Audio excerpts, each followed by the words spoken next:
Welcome to the Land Your Bet Sports Betting Podcast.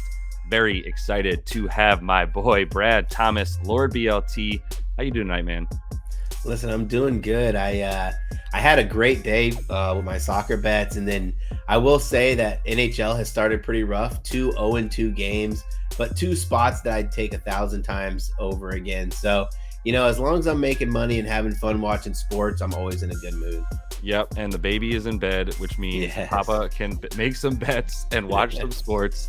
So happy to say that it's still Tuesday night as we're recording this, getting way ahead of all the action on Wednesday. We had a bunch of back-to-backs in the NBA on Tuesday night, a bunch of teams on a second leg of that no rest kind of situation. So that means that there were a few early lines that we were able to get to. Props still coming out everywhere. I don't even have the record for how we did on Tuesday night just now because obviously those games are still going on. But we will press on. I'm going to just get right to it, Brad, and ask for your first best bet for Wednesday. Yeah, I'm going to go with Desmond Bane over 25.5 points. So far this season, I'll say that I have pretty good accuracy with Desmond Bane, whether that's taking overs or unders, because I feel like every game that I take an over, he goes over, and every game that I take an under, he goes under. But this is another good spot for him. Right now, the Rockets are allowing the second most points to point guards. We know that Marcus Smart's still out, so it's going to be the primary ball handler is going to be Desmond Bane. Earlier in the season, if you want to talk about it, Desmond Bane didn't go over this number, right? Only scoring 23 points in 26 minutes, but I don't care. He scored 26 plus in 4 of his last 5. And more importantly, I preach this all the time. It's all about opportunity.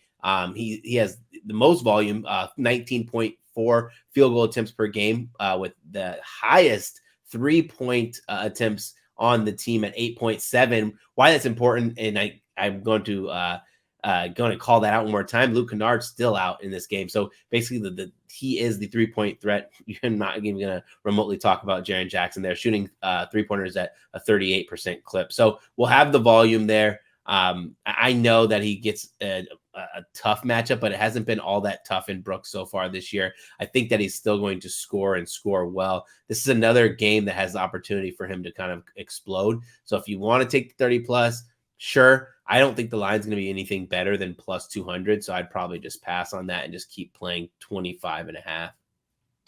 Yeah, and when this man tells you that he's not playing the 30 plus points on a 25.5 point prop, that means you shouldn't take it, because that's when your bread and butter is like a dude that's a little under 25 or right around 25, and then you get the anywhere from plus 350 to plus 500 kind of the alt line on him. And so I would agree, it's dangerous to get above that. It's a bit high because he's been going off, but I mean he had 23 against them the last time these teams played. In this pretty much the exact same situation with all these same players available on both sides. And he shot really poorly. So one more 3 goes in on what was 7 attempts that he only made 1, I believe, in that last game against the Rockets, in this one.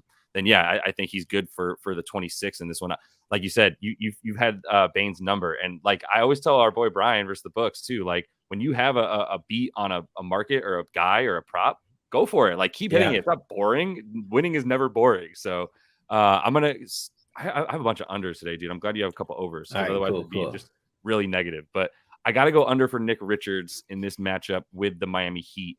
And I think that, actually this line is a little bit lower than it was in their last game, because this is one of those back-to-backs where they just played the Heat and the Hornets in Miami. Now they're going to the same spot here. But Richards had a 23.5 PRA line in that one and only got 13. And I'm going right back to it, even though it dropped the 3 PRA right there, because I still think it's a little bit bloated because Bam's out and because Mark Williams is out. And so the thinking is, Nick Richards is going to get all the opportunities that Mark Williams would have had, and there's no Bam in there. But really, we already know how good Miami is against centers. They're on the season top 3 in terms of limiting points and rebounds and assists to that position, because you have an all-defensive player like Bam. But in the last 4 games that Bam's missed, this team is still number 2 in limiting points and rebounds to the opposing centers, and number 1 in limiting assists to the position.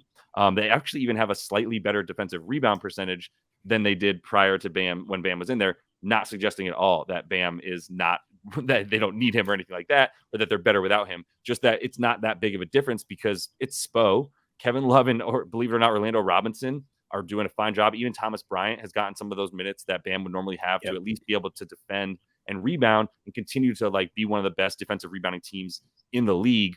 He had 15 rebound chances in that last game, and he only gobbled up 40% of them, right? And that's usually what you're going to see with opposing centers against the Heat. So I'm not really like worried about the with and without Mark Williams stuff. If anything, he has a few more rebounds, but way less points without Mark Williams this season. If you look at the splits with and without him, because he's going up against the starters, and he's not good enough to go up against the starters when Mark Williams isn't in there. So that's why his numbers don't even get that much better, or actually better at all, really, when Mark Williams is out this season. So I think you can still bank on him to go under here.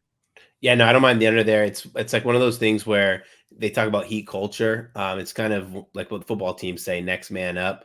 They've done a good job in Bam's with Bam's absence to continuously play well on the defensive end, especially against centers, and not allowing a ton of offensive rebounds. I think that's like one of those hard hat mentalities too. Like you don't want a team coming in getting a ton of offensive rebounds on you.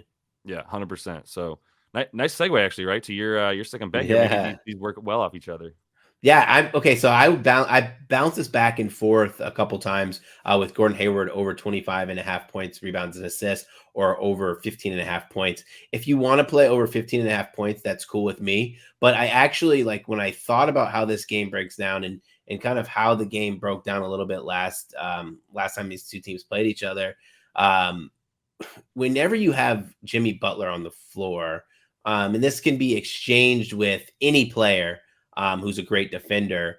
Generally, you strategize, you game plan to work around the good defender.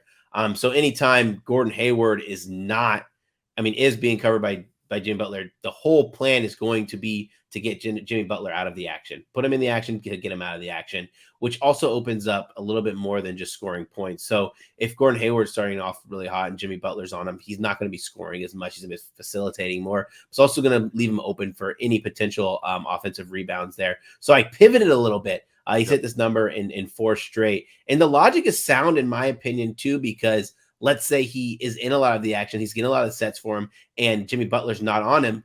I do like his ability to score at 20 plus points. What I think he's done in, let me check my notes real quick. He's done in 2 of the last 4 games, or 3 in the last 5, where he had 22, 27 against the Bulls, 24 against the Raptors. And in those games, he had like, 4 rebounds, 4 assists, but he has the ability to kind of really rack up the potential assists. And for those who don't know, like, potential assists are assists on missed shots and stuff like that. But this team is going to have the opportunities. They like to play with a high tempo, so the potential assists will be high. He just needs guys to convert. I think it's a little bit more safe. I hate saying that I picked a safer bet instead of a more value bet, but if I'm going to be completely honest, I thought both were great bets. This was probably just the more safe of the two. So you're getting a little bit worse juice by taking the combo instead of just the points. Is that other way around? I'm getting better juice. It's minus, I believe, 110 for this, minus 120 for points. But my problem is if he goes 15, 6, and 7, then I'm going to be really pissed because it was such a great bet just to go ahead and take points, rebound, assist, which would have cast at 26. Yep. That makes total sense. And everything is up for him in the roughly the last 5-6 games, obviously without LaMelo. Like you were saying, the potential assists, also rebound chances are in there for him as well. And the only position that the Heat are not like a top 5 in terms of defending when it comes to rebounds and assists is small forward. It's the only one. Everywhere else, they really just shut you down and lock you down. And like you said, it really makes sense that the assists are so high because that's where they're really noticeably bad, is against small forward assists. Because if you do, like you said, put Jimmy Butler in there, the entire point is for Gordon to go to one side of the floor completely, drag Jimmy over there, hopefully create cutting lanes where he's no longer involved and can't get into those passing lanes like you were talking about. So I think it makes complete sense. And I was also eyeing Gordo Hayward over here, like I told you. So I'm glad one of us. What were you going to play on him? I was also looking at the points and got scared of it. And I do think that the points will probably rise. I think 15.5 is still on a little bit soft on some of these books, and you probably get it up to 16, 17, to be honest. So to jump on this early is great. I'm going to get this out, right as soon as we're done. So like these lines should definitely still be alive for everybody while the rest of the world is still watching this kind of crappy Wednesday or Tuesday night slate. Like we're getting ahead of a much better Wednesday night slate. So another over, like I told you. Jabari Smith Jr. I do love Jabari Smith Jr.'s game a lot. Hasn't quite turned into what we thought he might be still. But either way, his rebounds are a little bit high in this one. So I'm going under 9.5 for JBJ. No, that's not right. JSJ. I don't think everybody calls it that, but let's go with it. Look, man, like it's 9.5 is just a little bit high, even though at times Memphis hasn't been the best rebounding team this season. They're really just not good on the offensive boards, which is kind of surprising because you'd think Jaren Jackson Jr. would do a better job. But as a rebounder, he's been a little bit exposed, has Triple J without Steven Adams. So I think that's I know that's why a big reason for why this rebound prop is pumped up so high for Jabari is in part because we know Memphis hasn't been as good on the offensive glass, really. So there's a little bit more defensive rebounds for him available. But he also relies on offensive rebounds a lot, which is not something that Memphis gives up a lot of. They're actually the 5th best defensive rebounding team. They limit opponents' offensive rebounds like 5th best, like I said. So that's not going to be quite as available for him. In the game that they played last time, he had 0 offensive rebounds and 9 defensive rebounds. He only had 12 rebound chances. So he caught 75% of those rebounds that he even had an opportunity to grab. It's not very likely that he's going to be able to do that once more, to be honest. And Bismack Biyombo has gotten a few more minutes, which should be at least helpful. And he'll be on Şengün for the most part. But either way, like the rebound chances shouldn't be quite there as much for him. The other stuff that I had about Jabari in this one was it's high because he's coming off some monster rebound games against the worst defensive rebounding teams. So I can't actually explain why he had 10 against the Nuggets. That's one of those weird games. I don't think many of us expected the Nuggets at full strength to lose that game at home. Yeah. So like that was a weird anomaly in and of itself. Then the other two were against OKC at 18 boards in that one. And OKC is the worst defensive rebounding team in the league. And then San Antonio, also bottom 5 rebounding team, also just get hemorrhage points to the power forward position. So he had a nice game against them. But against Memphis, like I said, still didn't get that. Memphis so good at limiting those offensive rebounds. And this game should be played at a slow pace where these two teams have been playing at the bottom 5 pace in the league for the last 7 games each. So. No, I like it. I'll trust you on this one. I don't really dabble in that many rebound unders, but listen, I just want to say how funny this is. I was there at draft night when the Orlando Magic drafted Banchero over Jabari Smith, and there were some people who were pretty salty about it. But I think it's safe to say that right now, Banchero is the better of the two, and looks like the Magic made the right choice. I would agree entirely with that. Yeah, my dude's real nice this year. So yeah, he is. Let me let you close it out with your last one here. You got a dog. Yeah. I went ahead and I took the Indiana Pacers plus 6.5 against the Milwaukee Bucks. I actually do think we'll get some late steam on this tomorrow to close this around 4.5. Agreed.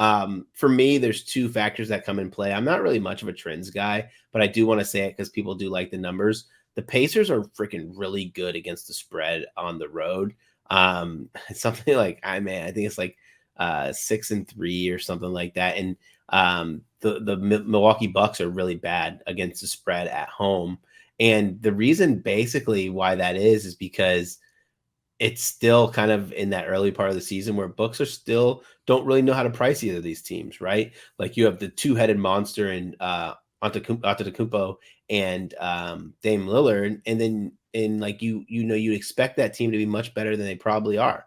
And then on the other side you have Tyrese Halliburton, who people still aren't putting that much faith in this Pacers team. Like I even when the Pacers came off their road trip against the Pistons, people were like, I want to fade the Pacers, and it's like the Pacers play really good ball. I think they take pride in playing well.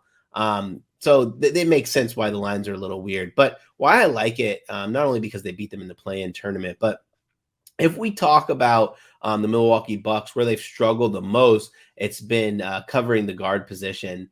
Tyrese Halliburton had 27 against them last time, but it's a 27 that could be 30, could be 35 if he wants, but he's such a great passer of the ball, and he plays. I don't like using the word fast, but he plays authoritative. Basically, when he wants, he gets to his spots quickly, which is really tough for this Milwaukee's Bucks team. The Bucks even had like this meeting and said they were going to switch their defensive strategy, right? And it's just hard and this is no knock on Dame, but when you have Damian Lillard, you go from Drew Holiday to Damian Lillard, it's just such a drop off. And if you if your best player is the biggest weakness of the opponent, I think you're live to win any single game. And it's not like a weakness that's just small. It's a glaring weakness. So I went with the Pacers here. I like them. I like them as live dogs to win outright.